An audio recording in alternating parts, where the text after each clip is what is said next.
Bonsoir à tous et bienvenue dans ce live. Ce soir, on accueille Sandra Fradin. Merci, Mélanie de Bonsoir me recevoir. Sandra. Merci beaucoup de me recevoir. Je suis ravie d'être là et de partager mon métier avec vous. Ah, comment ça va ce soir Sandra? Super, un petit peu, stressée, c'est la première fois que je fais un live. Oui. Heu, Donc peut-être que j'ai quelques notes et que je lirai, mes notes par moment, voilà, pour que ce soit un peu, construit. d'accord, ça marche. Eh bien, est-ce que tu peux te présenter Sandra? Oui, alors, donc je m'appelle Sandra Fradin, j'ai 47 ans, donc j'habite à Caluire dans la région, lyonnaise. Donc, je suis home organizer. Donc, home organizer, c'est un vrai métier qui existe depuis pas si longtemps que ça. Mais moi, je le fais depuis 2019. J'ai fait une reconversion après avoir été pendant 20 ans enseignante. Et donc, un home organizer ou une home organizer, c'est une personne qui vient aider les gens, alors en présentiel, à domicile ou en visio ou à travers des formations, à dégommer le bazar, c'est-à-dire à reprendre le pouvoir sur sa maison en faisant un grand tri, un grand désencombrement et en réorganisant les objets pour que la vie soit plus facile. OK. Et donc quel est le sujet de ce soir? Alors, le sujet de ce soir, ça va être les bienfaits du tri. Pourquoi on veut trier, mais pourquoi parfois on n'y arrive pas. Donc on va parler de c'est génial de trier et on va voir pourquoi. Certaines personnes peut-être ont même pas en tête l'idée que ça fait du bien de faire le tri ou l'ont Mmh. pas encore conscientisé. Mais d'autres personnes l'ont bien conscientisé, mais bloquent. Et on va essayer. Ce soir, je vais essayer de vous donner 4 blocages que je vois souvent chez les clients. Il en existe bien d'autres, mais on va se focaliser sur les principaux.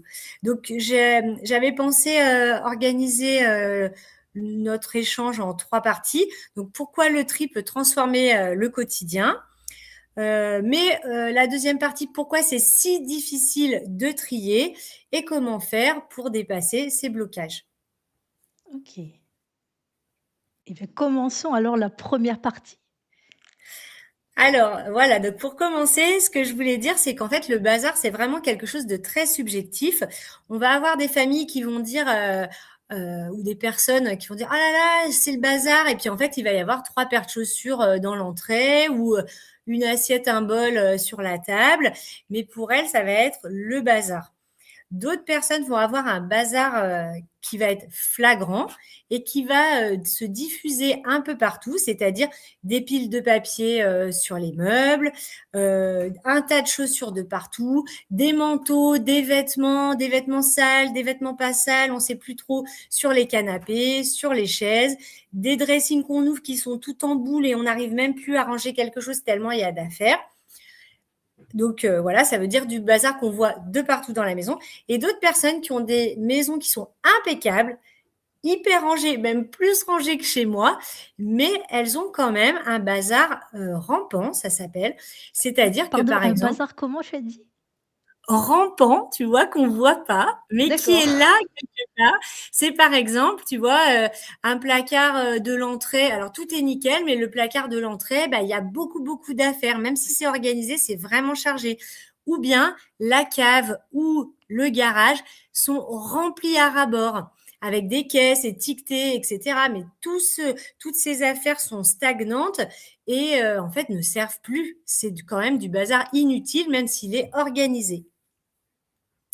Voilà, donc tout ça pour dire qu'il y a un seuil de tolérance de chacun et il Mmh. y a comment on vit les uns, enfin, on est tous différents et le bazar du coup est différent chez les personnes.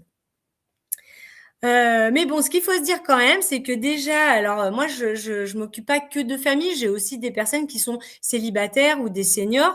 Mais globalement, quand on gère le quotidien, c'est-à-dire les repas, les activités, nos activités, les activités des enfants, les devoirs, les factures, les choses à gérer, plus on rajoute la gestion de la maison, le linge, le rangement du quotidien, le ménage, et après on ajoute en plus le travail. Des fois, on doit faire des choses pour le travail à Mmh. la maison. Et la cerise sur le gâteau, c'est s'occuper des gens qui vivent dans la maison, c'est-à-dire les enfants qui se sont fait mal, qui ont besoin d'un câlin, qui sont malades, ou nos parents qu'on a besoin d'appeler, d'aller voir, etc. Tout ça, ça remplit déjà pas mal l'emploi du temps. Si on ajoute à ça du bazar inutile qui nous fait perdre du temps, de l'énergie, on perd nos affaires, on ne sait plus où on a mis ça, on achète 2 fois les choses, on cherche pendant des heures, on ne sait pas où ranger parce qu'il n'y a plus de place. Là, ça peut devenir une usine à gaz et ça Mmh. peut carrément faire péter les plombs. Donc évidemment, ce bazar, il a des conséquences. Donc par exemple, on peut gaspiller si on a acheté trop de denrées alimentaires et qu'on Mmh. n'arrive plus à bien voir ce qu'on a. Ben, il y a des choses qui se périment, par exemple. Ça peut énerver au quotidien. Ça peut donc créer des conflits quand les enfants ont trop de jouets, ça traîne partout. Du coup, on se dispute. Ah, il faut ranger tes affaires, il faut ranger ta chambre. Mais nous-mêmes, on n'arrive pas forcément trop à ranger nos affaires. Donc, on a comme ça une sorte aussi de différence entre ce qu'on dit, ce qu'on fait et de modèle éducatif qui peut être gênant. On peut dire toute la journée à un enfant de ranger ses affaires. Si nous, on en a de partout, tous nos papiers sont posés sur la table du salon, Mmh. nos vêtements sont sur les chaises, c'est difficile de donner des leçons, entre guillemets. Il peut y avoir aussi, du coup, la vie quotidienne qui devient plus compliquée. On ne trouve pas, on rachète, comme j'ai dit tout à l'heure. Donc, bref, il peut y avoir aussi des conséquences plus compliquées pour le bazar. C'est carrément pour les seniors. Ils peuvent se mettre en danger. Par exemple, s'ils ont des choses qui traînent dans le couloir, ils peuvent buter et tomber. Mmh. Il peut y avoir des conséquences sur la sécurité de ceux qui vivent dans la maison. D'accord, et Voilà, et une charge. tu as parlé tout à l'heure, de seuil, qu'il y a un seuil de tolérance et que c'est subjectif, et quels sont les signes qui montrent qu'on a franchi ce seuil? Alors, un des signes qui montre qu'on a franchi ce seuil, c'est quand on n'a pas trop envie de rentrer chez soi, ou quand on rentre chez soi et qu'on fait oh non, alors qu'on devrait rentrer chez soi et faire ah, se poser sur le canapé, passer un bon moment, mais que le fait d'arriver à la maison, on voit déjà la to-do list dérouler et puis l'environnement qui n'est plus ressourçant, Mmh. alors que le foyer, ça porte bien son nom. Un foyer, c'est pour être bien, quoi. Mmh. On avait le foyer ancestral autour du feu où on se réchauffait, on était bien, on échangeait. Et ben parfois, la maison, elle est contre-productive et elle nous prend de l'énergie, elle peut nous pourrir la vie. Il peut y avoir aussi un autre signe, c'est qu'on rate des choses. On rate des rendez-vous, on a oublié de payer des factures. D'un point de vue administratif, on peut se mettre en difficulté parce que on trouve plus le papier, on a oublié de renouveler un truc. Donc ça peut être un signe. Ou bien que vraiment les choses ne tiennent plus dans les placards, donc elles sont en dehors des placards, notamment la pile de papier qui est sur le meuble parce qu'elle a plus de place à l'intérieur des meubles, ou les vêtements par exemple qui finissent sur des chaises dans la chambre parce qu'on peut plus les ranger. OK. Voilà, alors les déclencheurs, donc c'est un ras-le-bol, ça tu l'as dit. Il y a plusieurs déclencheurs qui font que on va se rendre compte qu'il faut changer les choses, ou on va être obligé par des éléments extérieurs. Donc ça peut être un vrai ras-le-bol, ça peut être un déménagement aussi. Et du coup, on se dit, bah, on va quand même pas déménager toutes ces affaires, donc il va falloir qu'on fasse du tri pour repartir sur une bonne base. Ça peut être aussi, on a envie de refaire le salon ou une chambre ou quelque chose, mais avant de refaire, bah, il va falloir tout vider. Et pour tout vider, bah, c'est quand même mieux de faire du tri pour pas remettre tout le bazar après. Ça peut être aussi un héritage. On a un grand-parent qui est décédé, on a hérité de sa maison et on se retrouve avec notre maison plus la sienne. Il va falloir faire des choix. Si je prends ça, je vais peut-être pas garder ça. Enfin bref, des fois, le fait de récupérer des affaires, ça va nous faire nous poser des questions et devoir changer les choses chez nous. Ça donne plus d'espace à Aussi, ranger. voilà, aussi ça peut être, par exemple, l'achat d'une nouvelle voiture où on va se dire, j'aimerais vraiment la mettre dans le garage. Et en fait, le garage, bah, pour l'instant, ça faisait 10 ans, il hébergeait des caisses en plastique avec des objets dedans ou des cartons et pas la voiture. Donc là, un achat, ça peut, voilà, on peut se dire, bah, on va trier le garage, par exemple. Ou bien le travail, on change de travail, on a besoin d'un bureau ou d'un espace de télétravail alors qu'avant, on n'avait pas besoin. Donc des changements, des transitions de vie où les enfants sont partis. Souvent, les retraités se rendent compte, les enfants partent, ils sont à la retraite et ils ont envie d'avoir un atelier, faire des arts créatifs, réutiliser une chambre en atelier. Et pour ça, il faut modifier les choses dans la maison. Mmh, OK. Voilà, ça peut donner envie de trier. C'est ce qui te donne envie, alors qu'il y a un changement finalement dans la vie qui veut pousser, Oui. la personne à changer. Voilà, donc soit d'elle-même, mais soit elle le subit, un déménagement, des fois on le subit, mais il y a comme ça des transitions qui vont être un peu moteurs au vrai grand tri. On parle pas de trois quatre trucs qu'on enlève, on parle de je vois tous tes livres derrière. On se dit: «On va trier tous les livres ou tous les vêtements» et on fait un vrai gros tri, quoi. Et donc, pour en venir aux bienfaits peut-être, bah, c'est évident, mais c'est quand même bien de le redire parce que les gens oublient ou se cachent derrière des choses pour oublier. C'est que, bah, quand on a moins d'objets, bah, c'est plus facile de circuler dans la maison, de faire circuler les énergies. C'est comme si un peu on défaisait un nœud des fois sur un tuyau d'arrosage, tu vois. Tu as un petit jet d'eau quand même, et quand on enlèves le nœud, tu sais, tu as l'eau qui sort d'un coup.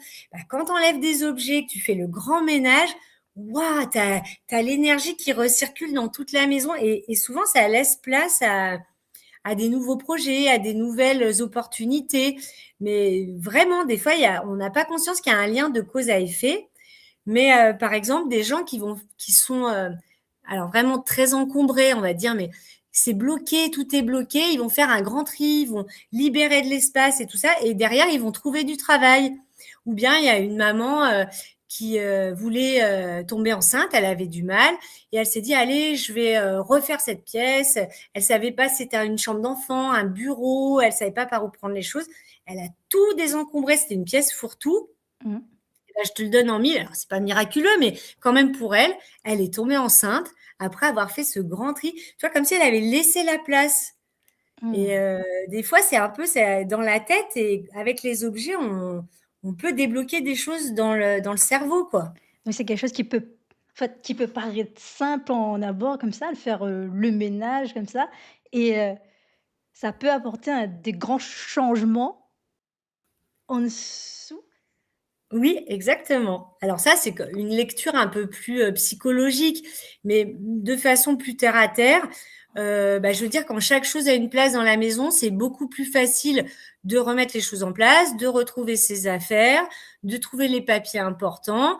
Tu vois, il y a un exemple qui est un peu flagrant chez les gens, c'est par exemple les piles usagées.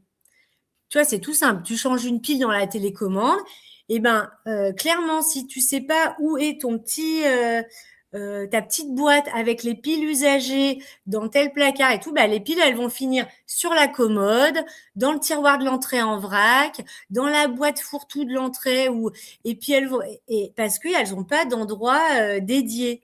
Alors que si tu as un endroit, une petite boîte avec toutes les piles et qu'au bout d'un moment, tu vas aux courses, tu prends ta boîte, tu la vides au supermarché, hop, tu vois, c'est plus facile que d'après faire le tour de toutes les piles usagées de la maison et puis dire, ah, faut que je les emmène un jour peut-être. Oh, il y a encore cette pile qui est là et il faut pas que le petit la mange. Tu vois, c'est vraiment, c'est un peu, je dis les piles, ça paraît bête comme exemple, mais ça marche pour tout.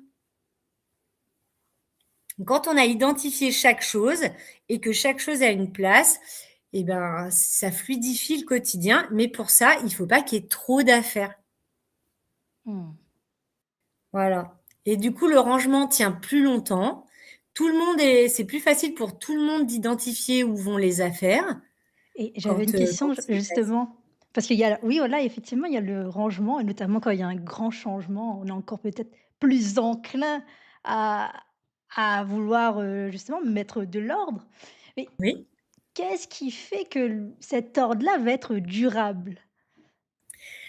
Alors moi, je dirais que Pinterest, Instagram, tout ça, c'est beau, hein, c'est magnifique, les belles boîtes. Mon conseil, c'est de faire simple. Simple, ça veut dire que qui je suis, comment je fonctionne et comment ma famille fonctionne aussi. Je te donne un exemple. Moi, j'ai 2 filles et dans leur dressing, elles ont des boîtes. Voilà, il y en a une qui a un tiroir, mais je mets quand même des boîtes pour compartimenter. Déjà, quand on compartimente les choses, ça évite que ça se mélange. Si je mets les chaussettes dans une boîte, à côté, je mets les culottes dans une autre boîte, à côté, je mets les soutiens-gorge, ça évitera que dans le tiroir, ce soit tout mélangé. Donc, on compartimente. J'ai une de mes filles qui aime bien, je plie, hop, hop, ses sous-vêtements. Voilà, elle les tient bien pliés. Et mon autre fille, elle n'arrive pas à tenir le pliage parce que elle prend, elle soulève, elle veut un truc, elle mélange. Donc, on arrête, on s'entête plus à plier les culottes pour que 2 secondes après, elles soient en vrac. Donc, elle a une boîte, mais par contre, elles sont posées empilées. Tu vois, elles sont en vrac dans la boîte. C'est pas grave, c'est son tiroir, c'est elle qui fonctionne comme ça. Si ça tient pas plié, entêtez-vous pas à plier au millimètre près. Non, ça sert à rien. Donc, voyez comment vous fonctionnez. Pareil, ne mettez pas trop de couvercle, pas trop de gestes. Il faut ouvrir une porte, prendre une boîte, enlever le couvercle, ranger dedans. Il y a 90% de chances qu'on ouvre la porte, on pose sur la boîte. Donc, enlever le couvercle, bah, ouais, il faut vraiment faire des gestes simples et qui soit adapté aussi à la famille. Si par exemple vous avez des enfants de 5-6 ans et vous voulez qu'ils mettent la table, bah, c'est quand même mieux que les assiettes soient en bas plutôt qu'ils tirent une chaise, ils montent sur la chaise, ils prennent les assiettes en haut, c'est lourd, ça peut casser, ça peut tomber, après on va les disputer. Oui, t'as cassé l'assiette. Essayez de réfléchir simple. Et Mmh. moins il y a d'affaires, plus c'est facile. Et moins il y a d'actions intermédiaires alors? Exactement. D'accord. Et Voilà. oui? Oui. Tu voulais dire quelque chose? Heu, qu'est-ce que oui, je voulais, juste dire que, bah, non, comme tu disais, simplicité pour que ce soit durable. On peut aussi étiqueter des fois, ça paraît bête, mais quand on ouvre un placard et qu'on lit le mot sur la boîte, par exemple, le cerveau va dire, tu sais, tu as un truc à je dis n'importe quoi, par exemple, il y a une boîte de feutre et une boîte de crayons de couleur. Mmh. Tu vas vite, tu prends, tu sais pas trop dans quelle boîte, tu vas mettre comme ça. Si tu ouvres, tu vois marqué crayon de couleur et que tu as un feutre à la main, ah, le cerveau va freiner, il va dire bon, non, c'est pas là, c'est celle d'à côté, tu vois. C'est aussi lancer un signal pour remettre les choses au bon endroit. Ça peut D'accord, être des pictogrammes pour les enfants, par exemple, d'accord sur leur tiroir. pour bien catégoriser, qu'on sache où est, chaque chose à sa Oui, place, en fait. voilà. Et aussi, c'est des fois on reproche. Alors bon, là, on va je m'écarte un peu du sujet, mais c'est pas grave. Des fois, on dit aux enfants, oui, tu ranges pas, tu ranges pas, tu ranges pas, mais ranger, en fait, c'est aussi un apprentissage. Donc, il faut les aider à ranger, que ce soit simple. Alors, des fois, c'est oui, c'est beau, mais c'est pas facile pour eux, ils sont petits. Euh, les bacs sont trop, il y a trop de choses, c'est trop lourd. Vraiment, il faut les accompagner et voir ce qui leur correspond et faire avec eux plusieurs fois, répéter, répéter. Parce Mmh. qu'on a aussi souvent, les enfants sont à l'école, ils reviennent, c'est tout rangé. Ils jouent, le lendemain, ils reviennent, c'est tout rangé, comme si c'était magique. Parce que la maman, elle profite que l'enfant soit pas là pour faire. Mais en fait, il faut qu'ils se rendent compte que c'est pas magique et qu'il y a une technique pour qu'ils puissent reproduire. Mmh. J'aime bien l'idée, enfin, quand tu dis justement que c'est un apprentissage, parce que dans un apprentissage, il y a aussi l'idée qu'il y aura des erreurs aussi Oui, aussi un certain temps aussi avant que les apprentissages puissent être, acquis et tu parlais tout à l'heure de alors j'ai eu un truc là, oui, tu parlais tout à l'heure de bien connaître, comment on fonctionne. Du coup, j'imagine que déjà ça demande déjà un temps de voir, d'observer Oui. d'observer. Est-ce que par exemple là-dessus, tu as, est-ce qu'il y a une durée de temps particulière? Il y a où on peut s'observer ou pas forcément? Je Alors une durée de temps, ça dépend peut-être des personnes, mais moi j'aime bien dire aux gens, comme si vous ressortez de chez vous et vous rentrez, mais pas avec vos yeux, c'est pas chez vous. Comme si vous louez un Airbnb et puis vous rentrez dans votre salon là, dans votre entrée, et qu'est-ce que vous louez, et puis vous dites mais qu'est-ce qui va pas, et vous faites la liste de tout ce que vous n'aimez pas dans cette pièce, tout ce que vous adorez et que vous aimez, qui vous tient à cœur. Et tu vois, ça permet de prendre un peu du recul. On peut le faire aussi avec des photos. Tu prends des photos et tu regardes les photos. Sur les photos, on voit beaucoup plus les choses qui vont pas que en vrai comme ça, parce que finalement, quand on habite un lieu, on se rend même plus compte. Mmh. C'est une Tu vois? sacrée mise en situation là que celle de chauffeur, c'est pas mal. C'est comme si là, j'entre dans un Airbnb. J'ai envie de dire, c'est un peu comme faire un jeu de rôle. Oui, oui, mais c'est Où ça. on peut s'amuser finalement à bah, je sais pas, inventer, des choses qui permettent d'observer comme avec un regard neuf, un regard étranger, Oui. de voir, sa maison de manière différente et pour ensuite déboucher sur, de nouvelles, routines, j'allais dire.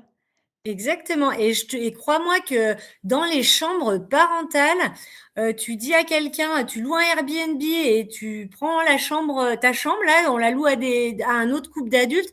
Ah ben, il y en a 80 qui diront: «Ah non, non, non, non, il y a trop de poussière, il y a trop de trucs sur la table de nuit, il y a des trucs sous le lit, il y a des trucs qui débordent, les portes ferment plus». On a quand même, on se comment dire? On accepte des choses des fois qu'on ne devrait pas accepter pour nous-mêmes, tu vois? Mmh. On a une tolérance, on laisse glisser comme ça, alors que la chambre, c'est un endroit où ça devrait être hyper apaisant. Tu devrais te coucher dans des draps où tu te sens bien, propre et tout. Des fois, il y a tellement d'affaires que tu peux même plus faire trop le ménage. Et c'est pas une critique, hein. Ça se comprend quand tu as trop, trop, trop. Il faudrait tout enlever, faire la poussière, mais tu peux pas, tu fais autre chose. Et moi, je trouve qu'on s'inflige alors que les gens sont tellement contents quand ils ont désencombré leur chambre, mis des draps propres, des beaux coussins, que la table de nuit a leurs livres, leurs petits bijoux, c'est nickel. Mais c'est vraiment, ça fait vraiment du bien, quoi. Donc On cette prend mise en soin de si soi, en comment? fait. On prend soin de Ah! soi, en fait. Et cette, mise en situation finalement, ça permet de ramener une forme, d'exigence, j'ai envie de dire, une for et justement enfin, comment on fait un peu le entre, il y a l'exigence d'un côté, mais d'un autre côté, voilà, tu parlais tout à l'heure, par rapport à Instagram, qui voilà, qui a un level, très haut. Comment on fait, pour, faire cet équilibre-là? Alors déjà, il faut essayer d'avoir ce déclic, hein, soit un ras-le-bol, soit la transition, tout ça. Et une fois qu'on a la motivation, remettre les objets, et c'est là où on va parler des blocages, il faudrait remettre les objets à leur rôle d'objets. En fait, les objets, ils ont été créés pour nous servir, pour être utile ou beau, parce que c'est des tableaux, des statues, de l'art, mais pour nous satisfaire le regard, on va dire, pour nous Mmh. faire plaisir. Sauf que maintenant, avec la société dans laquelle on a inversé la tendance et c'est nous qui sommes au service des objets. On passe notre temps à les empiler, les chercher, les dépoussiérer, les réparer, les donner, vouloir les vendre, les prendre en photo, les déplacer. Et en fait, à aucun moment, enfin à aucun moment, j'exagère, souvent, ça devient une charge, alors qu'il devrait nous servir et nous être utile et nous alléger, tu vois? Mmh. D'accord, donc ils reviennent à leur point, fonctionnel, heu, donc j'allais dire aussi parce que c'est vrai quand, par exemple, on se débarrasse de certains objets, ça peut, Ça peut faire mal au cœur aussi. Et Bah, puis, voilà, et donc peut-être c'est là où, pourquoi on sait tous que ça fait du bien, qu'on aimerait que ce soit plus épuré, plus alors moi je suis pas minimaliste du tout, hein, je suis pas pour une maison, toute blanche avec rien du tout, pas du tout, hein. Chez moi, j'ai de la déco, mmh, j'aime bien les livres, j'aime bien les coussins, donc je suis pas minimaliste. Mais du coup, pourquoi on sait ce qu'on aimerait et que quand on se met en route, ça bloque. Alors, c'est pas la motivation parce que j'ai des clients qui sont hyper motivés, mais elles n'y arrivent pas toutes seules. mmh. Ça peut être le manque de méthode parce qu'il y a différentes méthodes suivant les situations, suivant qui on est, suivant nos blocages qui peuvent être donc peut-être on n'a pas la bonne méthode. Mmh. Mais là, je vais pas pouvoir développer trop sur la méthode, mais c'est peut-être ça. Peut-être on refera un autre podcast. Ça peut être aussi un manque de plan. Tu vois, on a l'objectif. Comment arriver à l'objectif? Parce qu'entre le dressing qui est plein, qui déborde, je veux un dressing épuré où tout est rangé par couleur dans des boîtes trop jolies. Entre les deux, il y a quand même des étapes. Et, et ça se fait pas en une heure. Donc peut-être des fois il manque un plan. C'est pour ça que des fois, tu vois, j'ai des formations en ligne qui expliquent les différentes étapes. Tu peux faire venir quelqu'un, une home organizer où tu es vers chez toi, qui va t'expliquer peut-être le plan d'action ou qui va t'aider à le mettre en place. Ça peut être un problème de plan. Mais ça, c'est facile à dépasser. Après, tu as les blocages qui sont des blocages psychologiques parce qu'en fait, de façon archaïque, le cerveau, il est là pour nous protéger. Donc, par exemple, à la préhistoire, on amassait des fruits, la cueillette, on chassait, on gardait la viande et tout. Et surtout, on se séparait pas parce que c'était pour qu'on survive, tu vois. Et en fait, de façon archaïque, le cerveau a gardé cette défense, on va dire. Donc, le premier blocage qui arrive et qu'on voit le plus souvent, c'est la peur du manque. Donc, c'est tous les objets qu'on va garder au cas où. Mmh. Donc, le fameux oui, mais je vais les garder au cas où je maigris. Ah ben non, je vais garder tout ce tapis de sport, le vélo d'appartement, au cas où je me remette au sport ou au cas où un jour j'en aurais besoin. Et en fait, ça, c'est une peur très profonde liée à un sentiment d'insécurité. Mmh. Ça veut dire que le tapis de sport, je fais plus de sport depuis 15 ans, mais je le garde si un jour, et si un jour je veux faire du sport et que j'ai plus le tapis, et ben, cling, cling, cling, le cerveau, il va dire danger, danger, qu'est-ce qui se passera si jamais tu te sépares du truc et on se met un peu dans l'insécurité. Il peut y avoir aussi cette peur de regretter. Donc le Et cerveau, il aime pas avoir peur de quelque chose, donc il va dire bah non, on va plutôt le garder parce que si jamais un jour je regrette, donc c'est vraiment c'est lié à une insécurité affective. La peur du manque, c'est ça. Alors elle est liée aussi à une histoire souvent.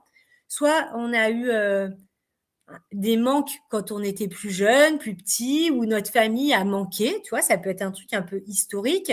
On a été élevé dans une famille où tout était gardé, on ne gaspillait rien, on gardait tout au cas où, des grands-parents qui ont fait la guerre, ou c'est pas toujours. Il y en a vraiment, ils ont des parents minimalistes et eux, ils gardent au cas où. Ça peut être aussi un peu plus profond, un manque d'attention quand on était petit. Donc on garde, on garde, on garde pour prouver qu'on existe, tu vois, pour habiter son espace. Alors ça, c'est des notions un peu psychologiques, un peu plus poussées, donc on va pas rentrer dans le détail ici, mais ça peut être même plus un manque d'amour, tu vois. Donc on garde, on a eu un cadeau, on garde et on veut pas s'en séparer parce que ça nous remplit en fait. Les et objets est-ce peuvent remplir aussi. par exemple, ben, justement, quand une personne se trouve dans un tiraillement de la sorte, est-ce que tu as, par exemple, une astuce, une question ou je ne sais quoi qui pourrait lui permettre, bah, de voir plutôt vers l'avenir, de d'avancer en tout cas? Ah, on peut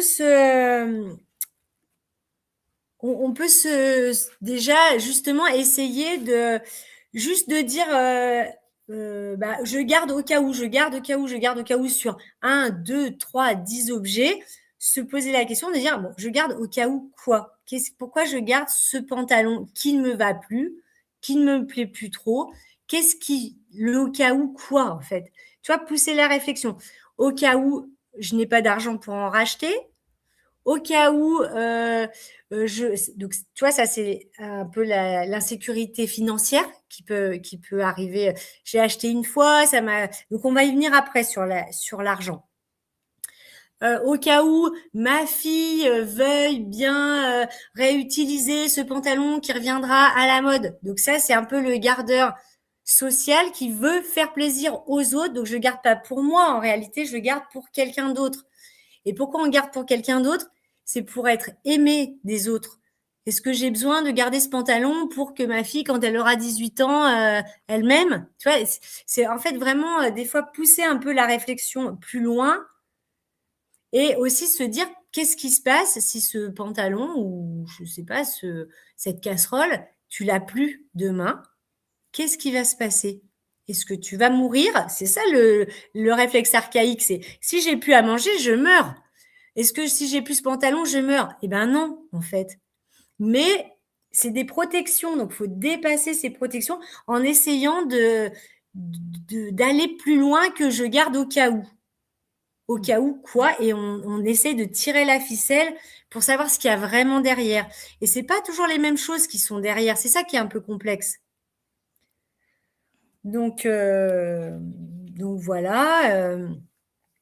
Et puis on peut se dire aussi, est-ce que, alors ça marche pour même pour quand c'est au niveau de l'argent. Est-ce que cet objet, je le rachèterais aujourd'hui? Mmh. Tu vois? Et en fait, pas forcément. Souvent, c'est non d'ailleurs. Donc après, il y a un autre blocage qui est, qu'on voit très, très souvent, c'est la culpabilité. La culpabilité, liée justement à l'argent dépensé.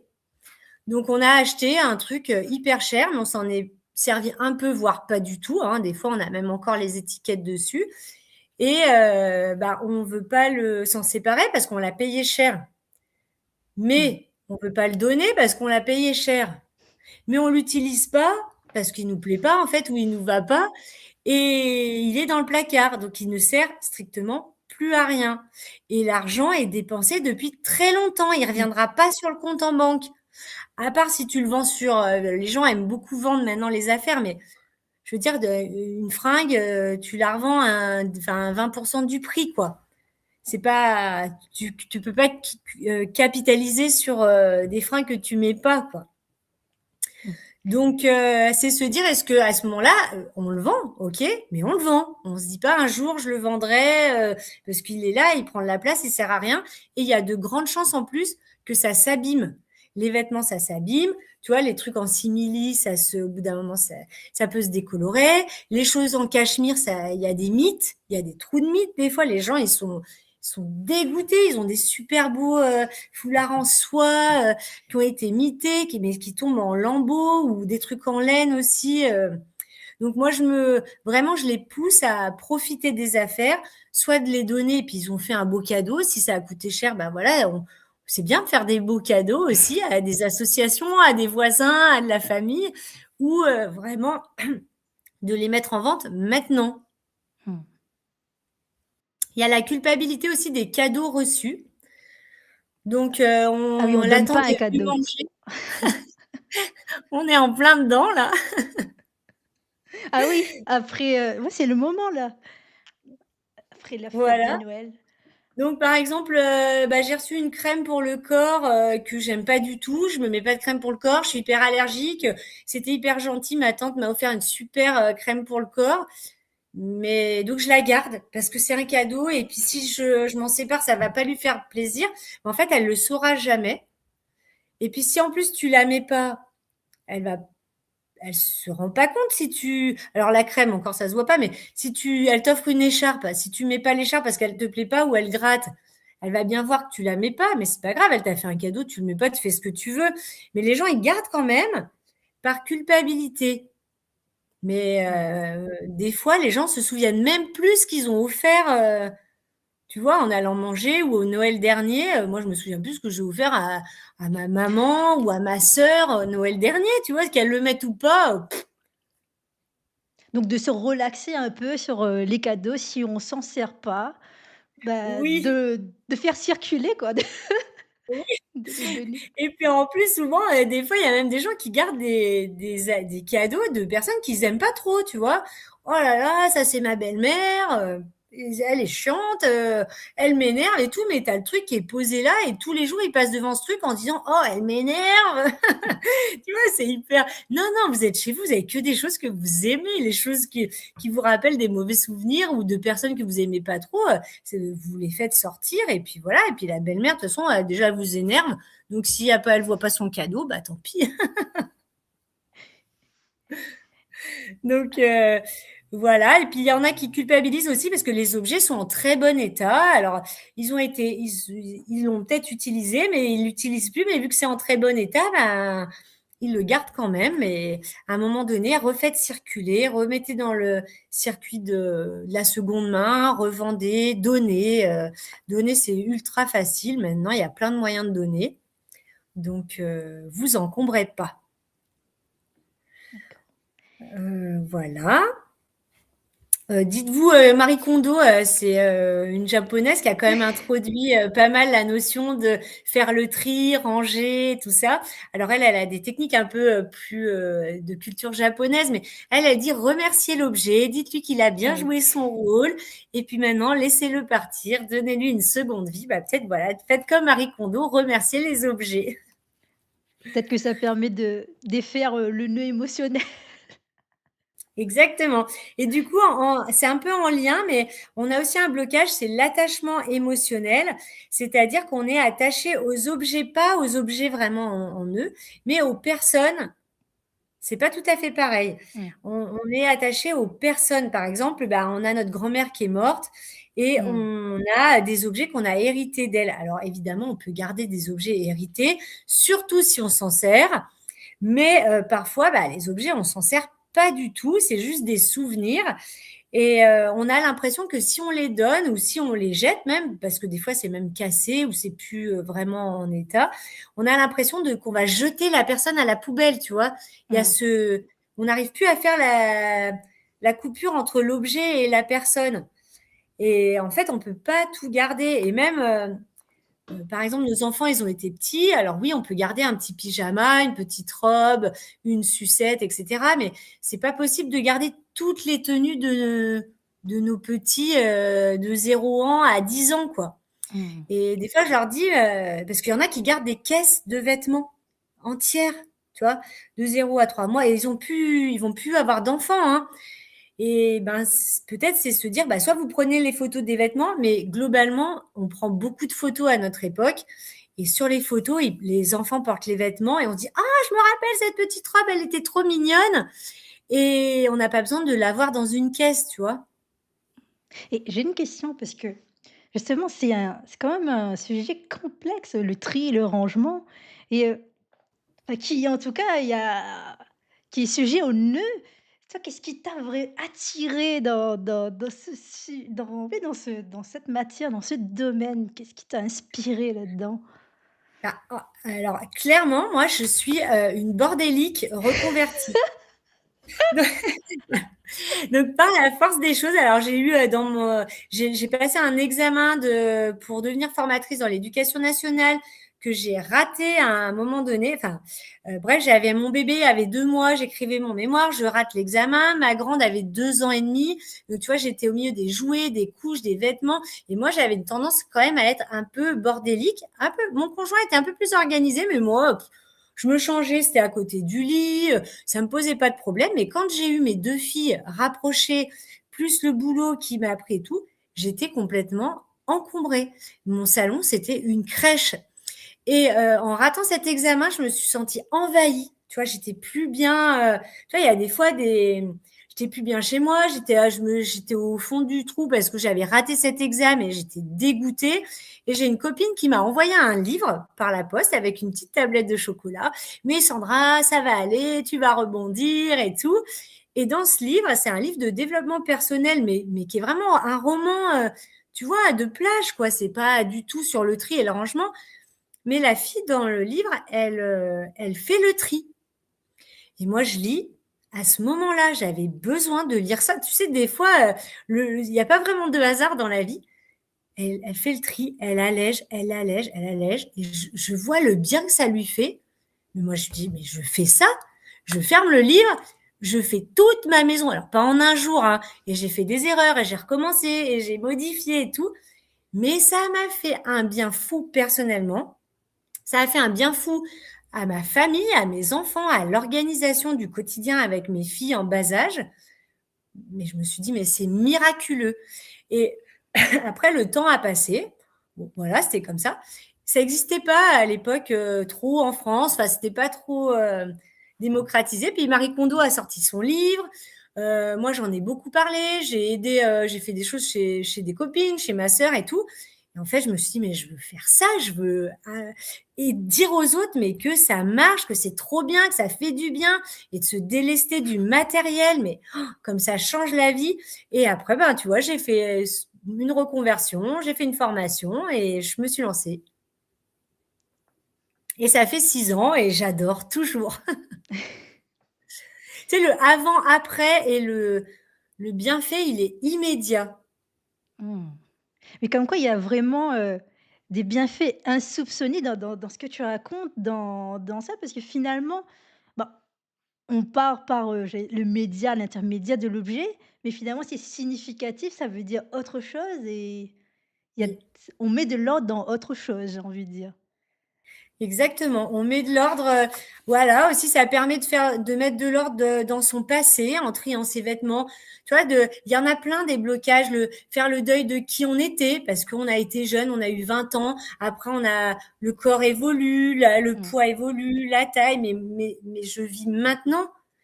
Tu vois, je peux pas vivre comme j'avais 20 quand j'avais 20 ans ou quand j'étais enceinte et que maintenant tu as la ménopause. Enfin, tu vois, il y a des moments de vie et c'est savoir accepter qui on est maintenant et ce qu'on veut maintenant. C'est savoir aussi ouvrir sur des nouveaux projets. C'est vraiment ça. Les objets, ils sont là et quand ça bloque, alors si tout le monde est heureux et qu'il n'y a pas de blocage, très bien. Mais à un moment donné, moi, je trouve que ça fait du bien de se dire qui je suis maintenant, tu vois. Mmh. D'accord. Alors Donc, on approche de la fin de ce live. ouais. Que Bon, bah, voudrais-tu que les personnes qui écoutent ce podcast retiennent? euh, qu'est-ce que c'est pas évident de faire du tri, mais ça fait énormément de bien à tout le monde, à soi d'abord. Il faut d'abord s'occuper de ses affaires avant de s'occuper de celles des autres, et que on peut pas faire tout d'un coup. Il vaut mieux faire des petites zones au fur et à mesure, apprécier le résultat d'un tiroir, d'une pièce, d'un placard, et d'avancer petit à petit pour ne pas lâcher. Il y a aussi des techniques que vous pouvez rechercher sur Internet. Il y a plein de méthodes pour le faire. Il y a plein de personnes qui peuvent vous accompagner. Et aussi que des fois, si vous n'y arrivez pas, c'est peut-être que vous avez certains blocages. Alors là, on en a évoqué 3. Il y avait aussi le perfectionnisme. Il y a aussi, il y en a plein. Je pourrais parler des heures de tous les blocages, mais on n'a pas le temps. Mais croyez-y et que en fait, la vie, c'est pas les objets. Et que quand vous avez un moment, vous allez au resto avec des copines, avec des copains, vous allez vous rappeler de la blague que un tel a fait, de la rigolade que vous avez fait, mais vous n'allez pas vous rappeler de la petite robe que la copine porte. En fait, on s'en fiche. C'est vraiment les moments. Et pour passer des bons moments, il faut s'enlever la charge mentale. Alors, on en a déjà du quotidien qui est obligatoire. Si en plus on rajoute celle de l'inutile, bah voilà, on perd du temps et le temps, ça n'a pas de prix, quoi. Mmh. C'est ce que je dirais. Très bien. Arrive maintenant l'instant citation, donc je t'écoute. Alors, c'est moi qui dois reprendre la citation. Alors, j'avais choisi le changement commence là où s'arrête la peur. Parce qu'en fait, quand on se met à trier, il y a plein de peurs qui arrivent. La peur de manquer, de regretter, de se tromper. Peur de perdre une partie de son histoire aussi. Et tant que ces peurs sont aux commandes, eh ben, ce sont les objets qui décident à votre place. On garde, on repousse, on évite et on reste bloqué. Mais le jour où la peur recule, même un tout petit peu, eh ben, le changement devient possible. Donc, peut-être pas un grand bouleversement, mais juste des petites décisions qui vont vous faire avancer, un objet en moins, un pas en plus.